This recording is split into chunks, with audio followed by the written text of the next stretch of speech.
Well, good afternoon, everyone. My name is Dave Arbuckle, and I am the Executive Director for the Association of Municipal Managers, Clerks, and Treasurers of Ontario, or AMCTO for short.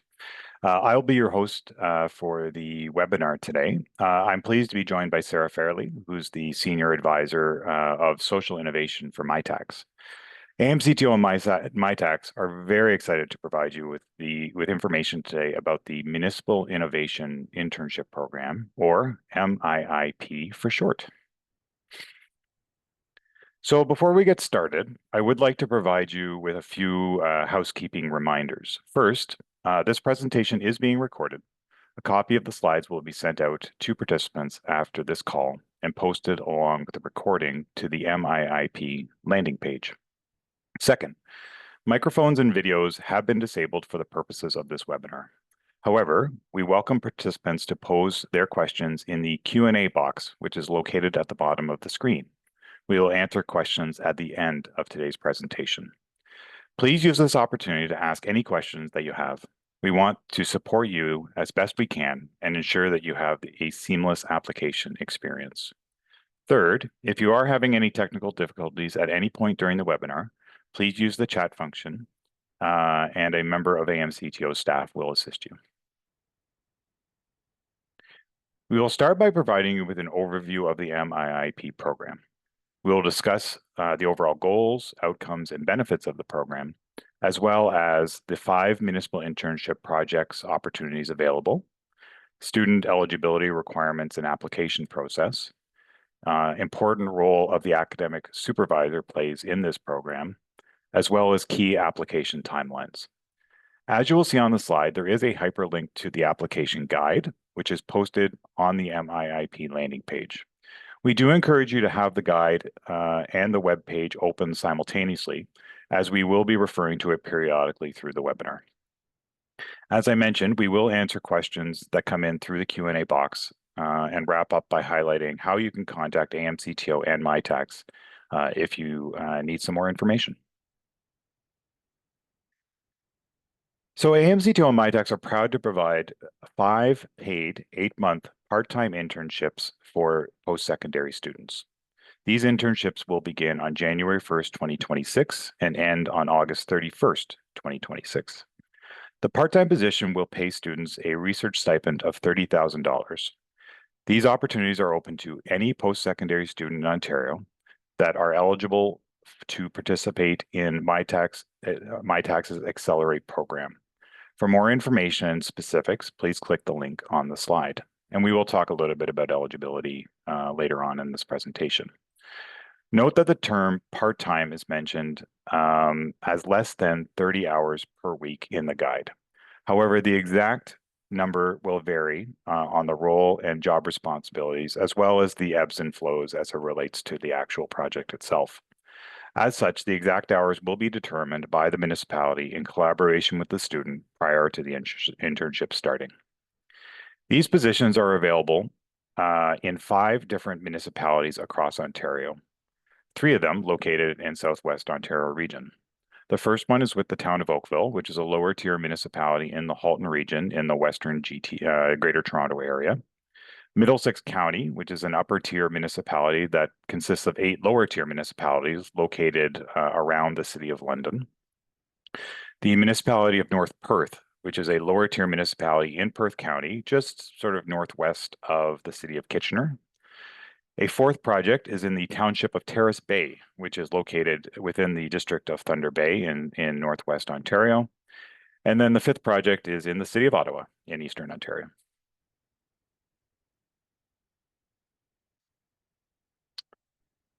With the overview provided, let's take a step back to discuss the overall goals and outcomes of this program. The goals of the MIIP is to support the development of the next generation of student leadership in the Ontario municipal sector while encouraging innovation within local government. The intention behind the program is to connect municipalities in Ontario with post-secondary talent that can help them address some of their most pressing challenges. It also creates increased connection between post-secondary population and local governments to assist with broader recruitment challenges within the sector.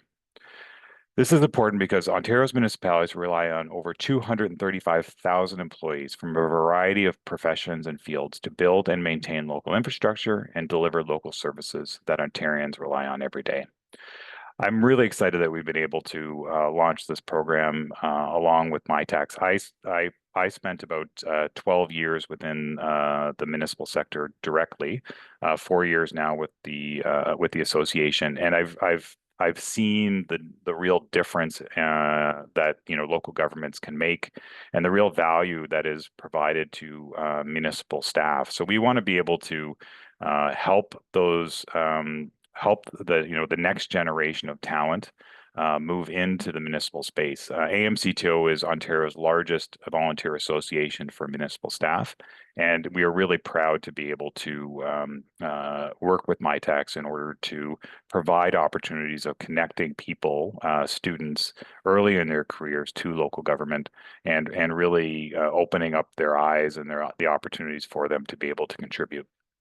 Now I'd like to just quickly turn it over to Sarah to introduce herself and say a few words about the MIIP on behalf of MyTax. Sarah? Yeah, absolutely. Well, thank you so much, David, for the introduction. And I'm so pleased to be representing my tax on this webinar, but also to be partnering with AMCTO on this initiative. So my tax is a national not-for-profit organization. We're funded by the federal government and all the provinces across Canada to fund collaborations between academic institutions and organizations from outside of academia through internships like the ones that are being offered through this AMCTO program. So I'm going to let David do most of the talking on this webinar, but really the role of my tax, and I'll stick around to be able to answer questions, is that at the end of the AMCTO selection process, the partners will be applying to my tax programs to pay for part of the funding on these projects. And so I'm able to answer questions about the eligibility of students and supervisors and potential projects to anybody who has any questions about that. But very pleased to be a part of today and looking forward to seeing the projects as they come to fruition. Great. Thank you, Sarah. So we'll move on just to slide 6 here, Jacqueline, who's running the slides. In addition to the research stipend, student interns will receive in-kind benefits that are valued at approximately $10,000. So from my tax side of things, they will receive access to the MyTax Edge training platform. And with AMCTO, interns will receive a student membership, which includes complimentary virtual admittance to up to 3 of AMCTO's professional development forums during the internship. They'll receive a complimentary AMCTO conference registration, which also includes accommodation to our 2026 conference, which will be happening in Huntsville at the Deerhurst Resort. And then also access to AMCTO member affinity programs, our job board, member discussion forums, and other tools and resources. And they'll also be able to participate in year-round programming, which includes a mentorship program, which will connect them with people currently within the municipal sector. They'll be able to volunteer for committees as well as other volunteer opportunities. So some really valuable opportunities for our potential interns in that program. Next slide, Jacqueline. So as mentioned previously, there are 5 municipal innovation and/or research projects that are available for matching by post-secondary students. The deadline for application is July 25th, 2025 at noon. Late applications will not be accepted. The project titles are listed here on the screen, which gives you sort of a flavor of what the projects will entail. Each project is hyperlinked to the portal where you can find more information about the projects, and how you will be involved, and ultimately a little bit more about the municipality more broadly. Next slide. Post-secondary students studying in Ontario that meet the program eligibility criteria set out in the application guide are encouraged to apply. While students from all academic programs will be considered, preference will be given to studies related to local government administration or government administration in general, and programs of specific relevance to the individual municipal projects. We are looking for a strong caliber of academic students from both colleges and universities that can clearly demonstrate their interest in local government as a career and are registered as full-time students in an undergraduate, college, master's, or PhD program at a publicly funded academic institution in Ontario for the duration of the internship, and also are legally permitted to reside and work in Canada by the award start date and live in Ontario during the duration of the internship. Other considerations to keep in mind are that this part-time opportunity is intended to run in a hybrid environment, working environment, and simultaneously with existing school terms, and of course with any existing course load that the student intern may have. Second, that the internships require a maximum of 4 in-person visits by a student to the municipality during the internship, and that any travel costs related to that would be the responsibility of the student. So certainly, some of the opportunities are more remote than others. So certainly, individuals should keep that in mind, that they likely will be required to visit that municipality up to 4 times during the internship. Next slide. So in addition, students are asked to include in their application the name of their academic program and post-secondary institution that the student is enrolled in and their expected graduation date, their levels of understanding of the municipal sector, and clarity around what role they would like to undertake in the municipal project, why it is relevant to their studies, and their interest in pursuing a career in local government. The academic supervisor's contact information that you will be intending to work with, a ranking in preference of applying to, if you are applying for more than one project, and students will have that opportunity to apply to up to 3 projects, and anything else that the student deems relevant to the for the AMCTO review committee to know for its evaluation. Next slide, please. We strongly encourage students to identify an academic supervisor as soon as possible. As at the time of application, you must identify one from your institution that has agreed to actively engage in the project, is eligible to hold or administer research awards at your academic institution. An example may be the Natural Science and Engineering Research Council or the Social Science and Humanities Research Council grants, and has agreed to be responsible for administering the project funding at the academic institution. That means that they've agreed to be a conduit between the academic institution and you for the purpose of remitting payment. You can always contact MITax, ultimately, if you have any questions in relation to this role. Next slide. Before we turn to key timelines and the Q&A portion, just one more slide of things for the student to be aware of. First, students cannot participate in a municipal project if they are employed by that municipality between January 1st and August 31st of 2026, or the duration of the internship program. Second, conflicts may also exist if the student is a current or returning employee of the municipality and or the student has a family member directly involved with the municipal project. All students moving on to phase 3, which is the MITax application, will be required to complete a MITax intern eligibility and conflict of interest declaration form. As a reminder, the student interns are employed or would be employees of the affiliated university or college that they attend. You will not be considered a municipal employee during this internship, which is why it's important to find a suitable academic supervisor.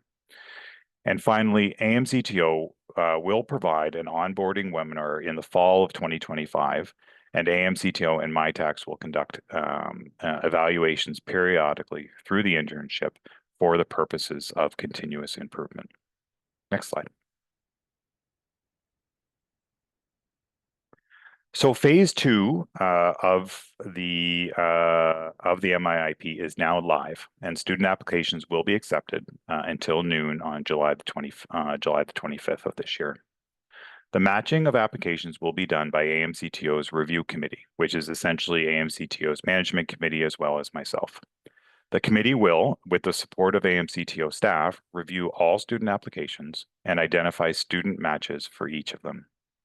From an evaluation standpoint, applications will be evaluated based on how closely the applicants meet the eligibility criteria, in addition to how closely projects align with MITAC's research and innovation program guidelines. For more information or questions as they relate to the review and selection process, you can consult page 9 to 12 of the guide. AMCTO will notify successfully matched project teams and facilitate an introduction of the project partners. Those would be the student, the academic advisor, as well as the lead municipality. This would be for the purposes of providing instructions on how to proceed to phase 3. Next slide. So within phase 3, the funding application will be submitted jointly by the academic student, who will work in close collaboration with their academic advisor, and the lead municipality for each of the projects that were approved to move on by AMCTO. As part of the MITAC's funding application, the lead municipality and the student will be expected to meet remotely to ensure that all parties are aware of their respective roles in putting the funding application together. To limit the amount of additional work that is needed, best efforts have been made to ensure that all the information required by MITACs is collected during phase 1 and 2. This will help avoid duplication with the phase 3 application to MITACs. The reason why MITACs is involved, obviously as a partner, but also as a funding partner, as the internships leverage $15,000 in funding from the municipality leading the project, and it is matched by MITACs. The funding will be paid via the student's academic institution. The student's academic supervisor that is identified by the student in phase 2 will ensure that the student is paid by the academic institution. So that concludes sort of the formal portion of our presentation. Jacqueline, I know you've been sort of monitoring some of the Q&As. Is there anything there that you wanted to sort of highlight for us in that sense? Yeah, for sure. So there's a question here about someone who's entering their master's on a part-time basis, and are they eligible to apply? That is a wonderful question. I think, Sarah, would you like to answer that one? Yeah, I can answer that. And so Sure. I think for the purpose of this call, we had said that we're looking for full-time students to apply, and that the part-time basis can be tricky on the MyTax administration side because part-time students often would not be able to hold the research stipend or be insured in the same way that a full-time registered student would be at the academic institution. In that case, I think the name was on that question, but it's disappeared from my, you can get a hold of me via email and we could check out your specific case. I can put my email into the chat. You can let me know what academic institution you would be applying from. Great. Okay, so next question that I can see is what might the administrative process look like for academic supervisors who act as a funding conduit? Will we have MyTax representatives to assist in the process, or will it be on the supervisor to contact relevant financial people from the school? Yeah, so I can answer that one as well. So the responsibility of the supervisor will be like for the purpose of these awards, you will be holding a research grant at your institution. So you would be responsible for administering that funding to the student at the institution. We do have MyTax representatives who are assigned to each academic institution, and they can help to sort of facilitate that process of submitting the application, getting the signature from the Office of Research. But at the end of the day, the supervisor is responsible for administering the project funding the same way that you would within the department, as you would with any other kind of research grant within your department at your academic institution.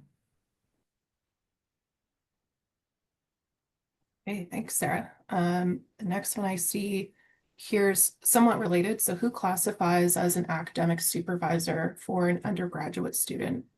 Yes, so an academic supervisor can be any professor or researcher at an academic institution who is eligible to hold research funding. Understood that undergraduate students, because you're not at that stage in your academic journey where you have kind of an assigned supervisor who may be helping you or supervising you on on your thesis. Uh, but it could be any individual at that institution. It does not, and even if it was, even if you were in a situation where you had a supervisor who was working with you on a thesis, that does not need to be the professor researcher at the institution who holds your MyTax grant. It can be anybody at the institution who's eligible to hold the grant could act in that role. So if you're an undergraduate student, perhaps professor, you could approach professors that you may have taken courses with, have a rapport with, or other individuals that you've encountered who would be eligible to act in that role. Okay, thank you. Next question here is, in terms of eligibility, if a certain education level is requested, can we still apply if we're not in it? And I read this as maybe pertaining to the specific project that might be requesting certain experience or qualifications to assist, but you can correct me if I'm misinterpreting that. Yeah, I think for that one, again, as we sort of indicated from the beginning, we will accept if you are in a full-time program in Ontario in a publicly funded institution, you are eligible to apply even if you're not directly within one of those programs. I think what we sort of indicated is if you are in a local government program or public administration program, or you are working in a specific area that's related to the project, you'll likely have a better chance of in the evaluation of that application, we'll look at those more favorably. But anybody within the that has the criteria of full time within a Ontario academic post-secondary education program is eligible to apply. If I'm interpreting that appropriately.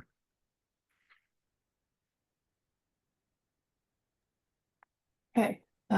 Next question here. What if we've missed the phase 1 and phase 2 application timelines? Maybe just to clarify that. Yeah.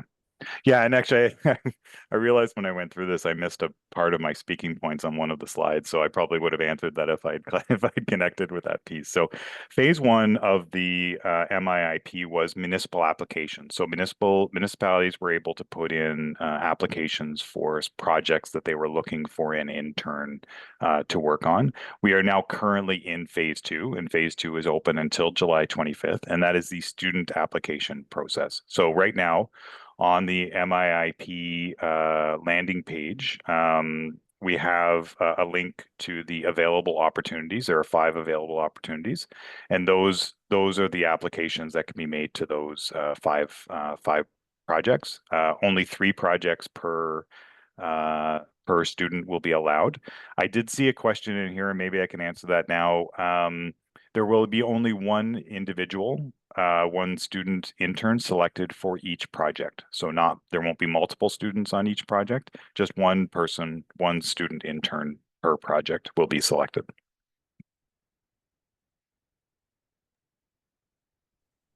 Okay. Next question, can international students apply for this program? Yes, if they are registered with an Ontario college or university post-secondary program, absolutely. I don't know, Sarah, did you have anything further on Yes, that yeah, one? so they can. This would be a case in which they would need to be full-time, registered as a full-time student, and for the full duration of they would need to, yeah, be registered as a student for the full duration of that internship from January right through to September. But you can apply and would be eligible to hold a MyTax grant, and it would be administered to you as a research stipend. Okay, this one I can answer. It's just, will we be getting the slides and video? Yes. So a copy of the video recording and the slides will be sent out afterwards, and then we'll have them posted on the MIIP webpage as well. Next question, is there a job post location in Toronto? No, as mentioned earlier, in phase one, it was open to all municipalities to put in applications for for a project, and the closest one to Toronto would be Oakville. Okay. This question here is, will we be able to get more detailed information about the projects? Yes, so the all the information related to the projects is posted on the website. So if you go into each one of those individual projects on the MIIP landing site, it will give you more detail on the individual projects.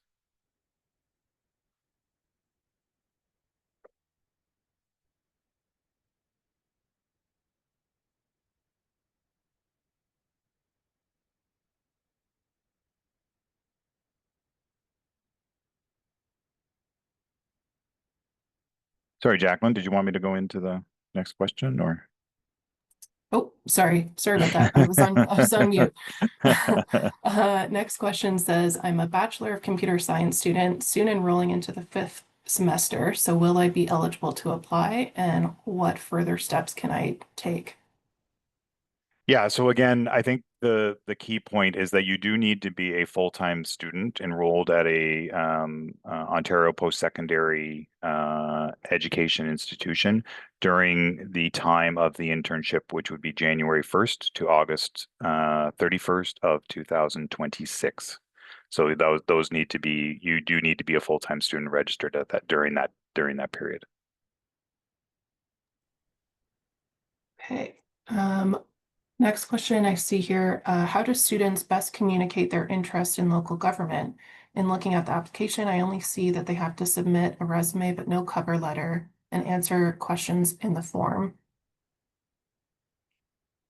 Yeah, certainly. Again, if I think if I remember correctly in the form, I believe there is a question overall in relation to sort of indicating your interest in working in local government, if I remember that correctly. So that should be an opportunity for individuals to be able to highlight their overall sort of interest and ultimately how their studies apply to the project. Thanks, Joe Lyons of Western Ontario. Okay, next question. Can we read profiles and outcomes from previous MIIP programs somewhere, just to get a sense of what the selection committees and municipalities are looking for? That is a wonderful question. This is the first year of the program of our partnership with MyTax. So unfortunately, I don't have any specifically that I'd be able to highlight for you, but certainly if we are fortunate enough to move into sort of multiple years in relation to this program, that's something that certainly we would consider to be able to provide individuals with that information. Okay, this one kind of builds off a previous question that was asked about being eligible if you are in a master's program on a part-time basis. So it sounds like this person is part of York U's Public Policy Admin and Law program. It's designated as a part-time program for professionals. So I guess in this, they're asking, would they be eligible to apply in that case? I would have to follow up with you and speak with my colleague that works with York. So we would need to follow up in a conversation by email. Yeah. And Sarah has concluded her email in the chat if you'd like to see that.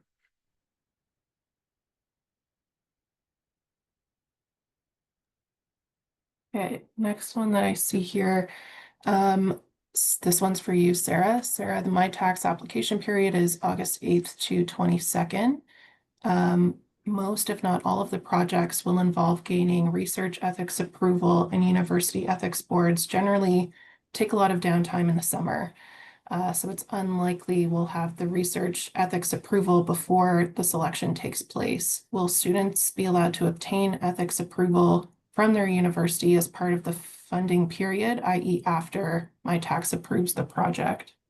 So yes, so you do not need to have proof of REB approval to at the time of your My Tax application. We just ask that you follow the direction best practice of your academic institution and gain REB approval before you start on those activities for which you're applying for it for. So within the application for My Tax, you'll acknowledge if in the work plan that you're working on, you would be interacting with people through your research methods. And then we would ask that you obtain those REB approvals before you start on those activities within the project. Okay, thanks, Sarah. This one is from Andrea at Seneca. Hello, David and team. Thanks for arranging this information session and organizing the internship opportunity. I understand that the internship opportunity will be employment opportunities with the academic institution, and that the internship recipient attends and they will not be considered employed by the municipality from the time they're carrying out the internship. However, in terms of continuity and opportunities for the internship to lead to permanent jobs and job offers with the municipality or with the government, could you speak to how this internship could lead to that?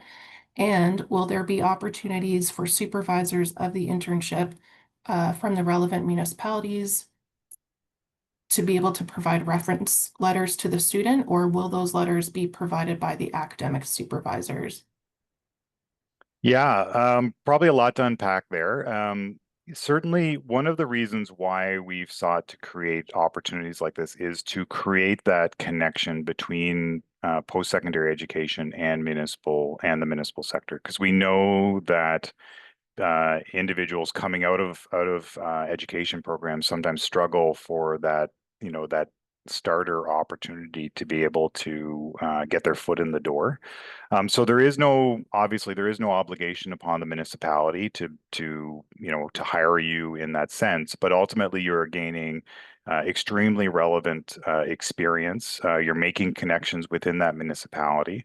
You're also, as part of the AMCTO, as an ANTO student intern or student member, you'll also have the opportunity to make more and more connections within the sector with professionals throughout Ontario. So there's a huge benefit for individuals in this program to be able to make those connections.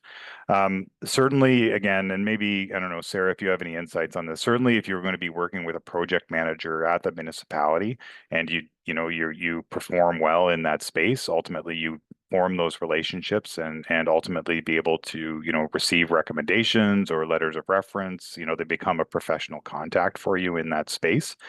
So certainly that would be something I think that would be valuable. And then ultimately, again, with your academic supervisor, if again you have that good relationship similar to what you would have through your academic programming, they may be able to provide you with that type of recommendation as well. I don't know, Sarah, is there anything you wanted to add to that? Yeah, absolutely. So I think like the intention of doing this matchmaking between the students and the municipalities is to create those relationships and connections.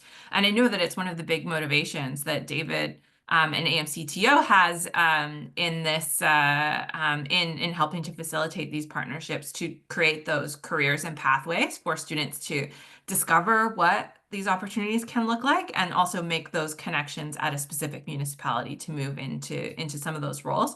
Of course, when we're talking about those supervisor reference letters, those are happening at this gating stage at this step 2. But we would hope that at the end of the day that these relationships between students and municipalities would be solid enough that these could be great references for the students as going forward.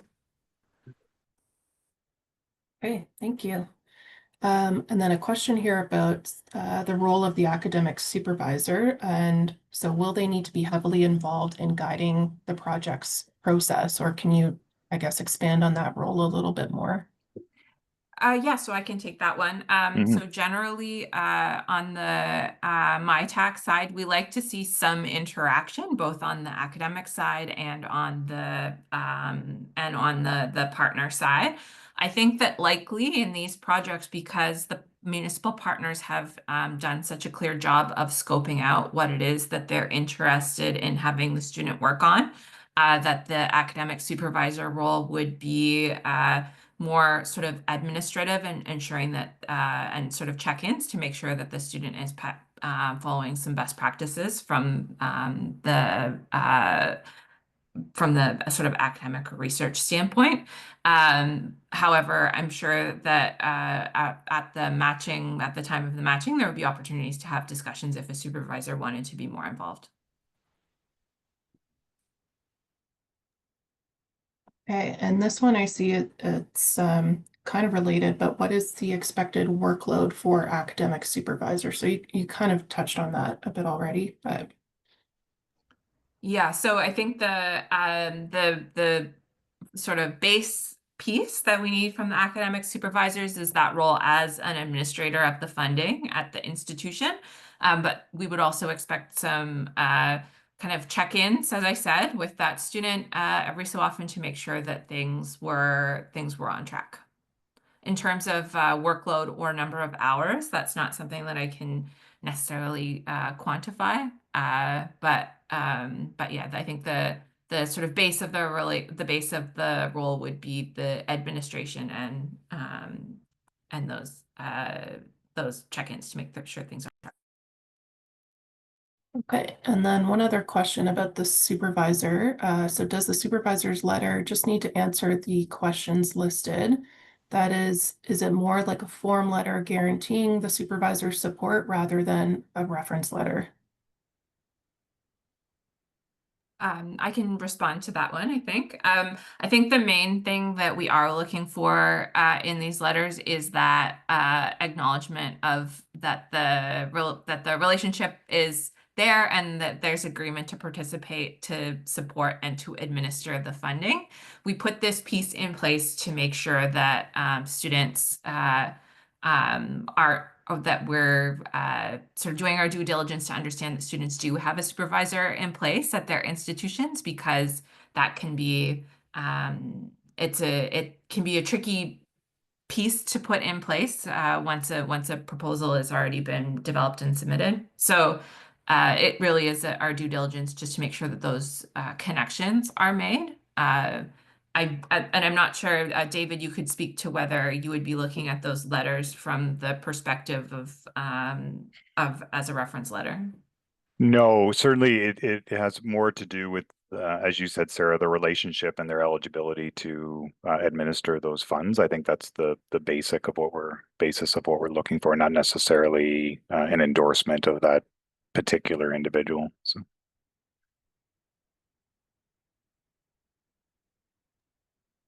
Okay. Sorry, Sarah, I just noticed that your email, I think you put that in the chat, but it just went to us as hosts and panelists. So you might want to re-put that in, but put it to all Oh, oops. participants. Okay, will do. I can do that too in a second. It's in the present. It will be at the last slide of the presentation as well, Jack. Okay. So a question about the hours for student interns. What does the weekly time commitment kind of estimated look like for that?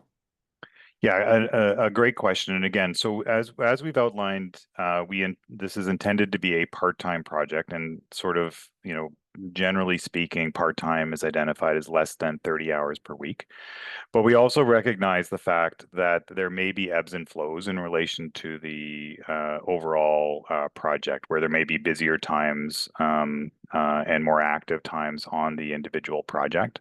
So ultimately, that discussion needs to be had with between the student intern as well as the municipal project leader to get a firm sense on the on the total time commitment, but the intention is for this to be part-time and to be less than 30 hours per week.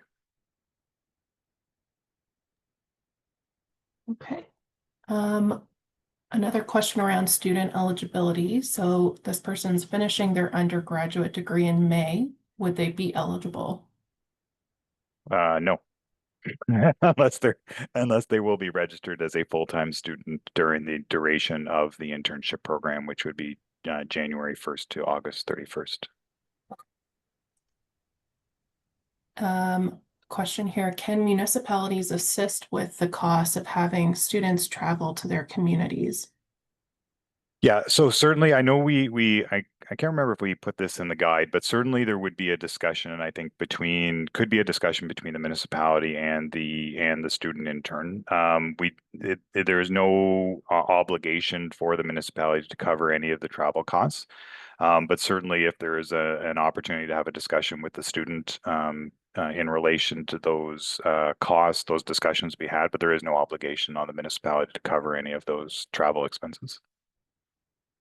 One of the reasons why, and one of the things we didn't necessarily chat too much about today is, in addition to the research and innovation component of the project, we also want there to be a bit of an experiential learning for that individual, and that's something you'll see in the individual projects submitted by the municipalities, is that they were required to provide some sort of experiential learning for the intern as well. So learning about the municipal sector, getting some exposure to what it is municipalities do, to governance, to finance, to other components.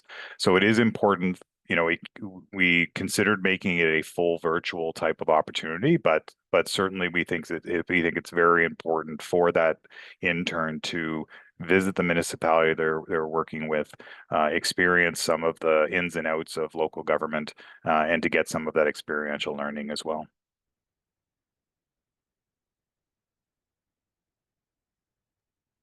Okay, there's a question here, which, yeah, I don't know if we'll necessarily be able to answer, but how many people approximately apply for these roles? Hopefully lots. Yeah. That's the only answer I have for you. Again, new program, so we're interested to see ultimately what the uptake is of the model. And a question here. So yeah, lots of questions around eligibility. So someone, are they still considered a full-time student during a co-op term? So I understand that to mean you're currently a co-op student and you're on a co-op term. So would you still be eligible?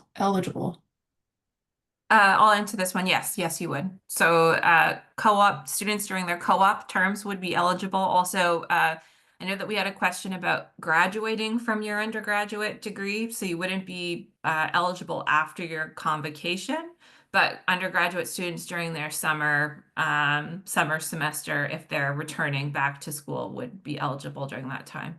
But so as long as you're a full-time student and you haven't graduated, then you would be eligible. Okay, thank you. There's a question here about funding. So where would the funding potentially be coming from?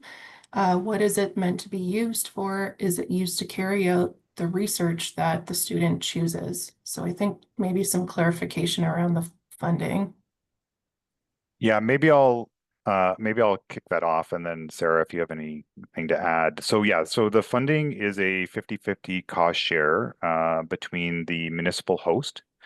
So they'll be providing $15,000 towards the stipend, and then the approved projects through after phase 3 will that $15,000 be matched by my tax. So a total of $30,000, and then ultimately those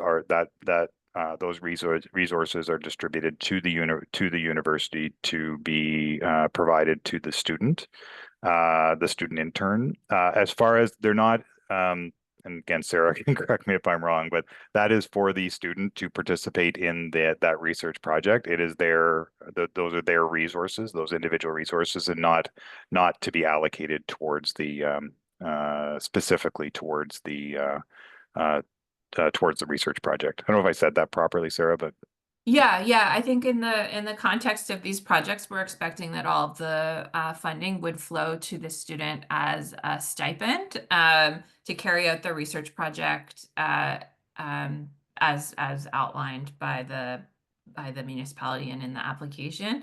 I think another thing to mention, and I thought that I saw a question about this in the chat as well too, is the funding. If you're a full-time student at an institution, typically the funding will be administered to you as a research stipend, not as an employment contract.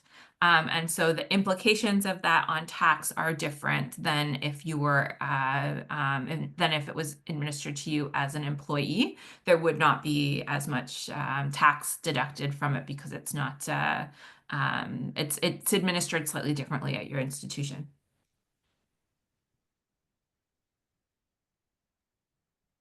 Okay, thank you.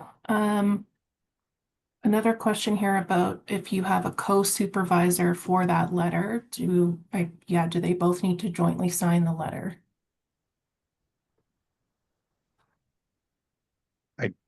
I don't believe so, Sarah. I don't know if you have Yeah, any I think we just familiarity need with to that. see that there is somebody who would be eligible, a supervisor who's eligible to hold the grant to administer it. If there is a co-supervisor, that's fine. I think within the context of the MyTax application, we would only be looking for one supervisor to identify themselves. And I think there's also a difference between the role of a supervisor as the administrator and the role of the supervisor as that sort of place to check in, right? The role of the supervisor as the administrator is the most important one from the MyTax eligibility standpoint, and there can only be one because the account can't be split between two supervisors at an academic institution. So you would need to have the one. I think having a second can help, might help to strengthen things if that second supervisor helps to bring a different sort of area of expertise that aligns with the project and what you would be working on. But from the eligibility standpoint, you would only need to identify one. Okay, thank you. There's another question here from Andrea. She is giving a scenario. So I work full-time permanent in the financial sector with full benefits. If I applied and were successful, I would need to downscale my current 4-year tenure to part-time to take up the part-time employment. This could affect my tenure and benefits, even if I return to my financial institution after the internship has ended. Can someone speak to the long-term benefits vis-a-vis risk reward for the temporary part-time opportunity? Um, maybe we can just take that one offline, Andrew. Like certainly, again, there are we can speak to overall to the benefits of creating the connection, getting the municipal experience. Ultimately, if your goal is to work within the municipal sector, certainly this is an opportunity I think that is worthwhile pursuing overall. I think it would be challenging for us to make any sort of interpretation or any sort of judgment in relation to your current position and the value of giving up that current position in order to take this opportunity. So ultimately, it's going to depend very much on where your sort of career goals are. But happy to follow up with you sort of directly and maybe have a conversation offline about expanding a little bit upon that. So. Okay. This question or comment would appreciate any tips or suggestions for applicants. Well, at least on our end, yeah, certainly, I recommend you look at the guide, go through the guide in great detail because we do, provide some really sort of clear criteria as it relates to the type of information that we're looking for. So, yeah, certainly being able to highlight your interest in the municipal sector, maybe some of your current or past connection to the sector from a research or from an education perspective is an important thing on our end. But I really would recommend looking at the guide and really speaking to some of the key criteria that are within that. So. Okay, and then there's a question here. When will we hear back on the decision after the application deadline? Right. So the application deadline will end on July the 25th. So somewhere between sort of July the 25th and the August 8th, the August deadline of the submissions for phase 3. We will be in contact. I can't provide you with a specific date because we have to do the assessments, match them up, doing the matching in relation to the individual projects, and then feed that into AMCTO's management committee. So we're just in the process right now of sort of developing the actual timeline related to that. So I can't give you a specific date, but probably within the first 2 weeks after that July 25th deadline is when successful projects and applicants will be made aware of the fact that they will be moving towards phase 3. Okay, and then a question here about distance. Does distance play a role in being granted the position? For example, if an applicant lives further away from the municipality than another, would that person be at a disadvantage? That's a great question. It will. I'm not sure it's necessarily going to play an overwhelming part in the criteria. Certainly, ultimately, it's going to be up to sort of our review committee to make some of those determinations. But it will play a small part, I think, in it. Like ultimately, we want to be able to try to form some relationships between those that are within sort of a reasonable distance of that municipality. We do have one, as I'm sure you've seen, we do have one municipality that's probably about 22-hour drive from Southern Ontario to reach. But ultimately, if students are interested and they're willing to make that commitment and understand the commitment that they may be required to visit that municipality up to 4 times, then certainly we'll take that into consideration as we go forward in the review of the applications. Okay, and then a question here for each municipality, how many student interns will be hired? And overall, how many student interns will be hired from this project as a whole? So how many spots are available? There are 5 spots available, and there will be 5 interns assigned to those projects. Sorry, 5 individual interns, not 5 for each project. So 5 total interns will be selected. Okay, and then last question that I see here, for the 4 in-person on-site requirements, is a student with a disability able to receive accommodations?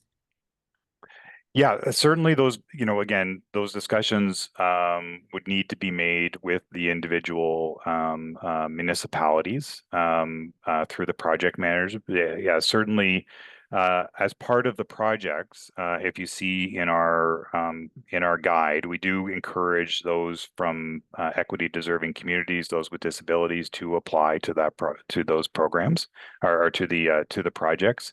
Yeah, so certainly that would be a discussion that would need to be had with those individual municipalities, and we would expect them to be able to work with you around or work with individuals with disabilities to accommodate needs they may have. Wow. A lot of amazing questions, everyone. Thank you so much. I'm glad we were able to have this dialogue today. And thanks so much, Sarah, for helping out with some of the finer details on that. So just in closing, just to the last slide there, Jacqueline, on behalf of AMCTO and MyTax, thank you for joining our webinar today. And as mentioned, the slides and the recording will be sent to all participants and posted on our webpage in the coming days. So please feel free to share this information with your colleagues and your peers in the academic field. We look forward to receiving your project applications by July 25th at noon. In the meantime, if you do have any more questions, please do not hesitate to contact us. I can be reached at our general email address at amcto@amcto.com. And Sarah can be reached at the address on the slide and one that she's also included within the chat. So again, thanks to everybody for joining us today, and we look forward to seeing those applications.